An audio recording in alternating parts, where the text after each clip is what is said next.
নমস্কার, অনেক দিন পর আবার একটা রান্নার ভিডিও নিয়ে চলে এলাম। আজ বানাবো চানা পানির।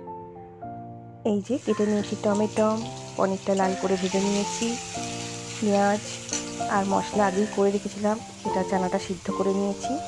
তো আজ টুকটুক করে অনেক কিছুই রান্না হবে, তো এটা রাত্রের জন্য করে নিচ্ছি। আগে করব শাক ভাজা, আলু ভাজা, চিকেনটা ম্যারিনেট করে রেখে দিয়েছি। তো কেন এত কিছু রান্না হবে তার কারণ হচ্ছে 2 অক্টোবর আমার মেয়ের জন্মদিন ছিল। আপনারা অনেক ভিডিওতে দেখেছেন ওকে, জামাই ষষ্ঠীর ভিডিও, বিভিন্ন ভিডিওতে ওকে দেখেছেন। তো ওই সময় 2 অক্টোবর ছিল না, বাইরে বেড়াতে গেছিলো। মেঘালয়ের যে ভিডিওগুলো দিলাম করি তোলা, ওখানে বেড়াতে গিয়েছিল। তো তাই ও আমার বাড়িতে একটু ঘুরতে এসেছে, তাই ভাবলাম ওকে একটু ভালো মন্দ রান্না করে খাওয়াই। জন্মদিনের দিনটা তো হলো না, তো সেই জন্যই এই রান্নাবান্নার আয়োজন।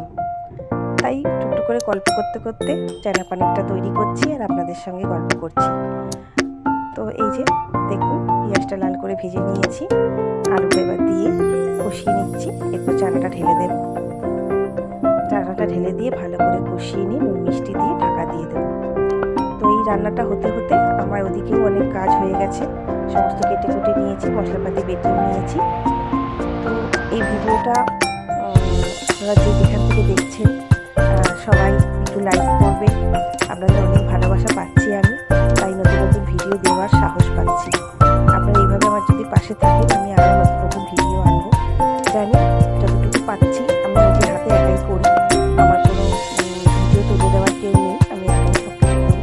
তো এই যে পনিরটা দিয়ে দিলাম, যতটুকু যদি ভুল ত্রুটি কিছু হয় একটু মার্জনা করে নেবেন।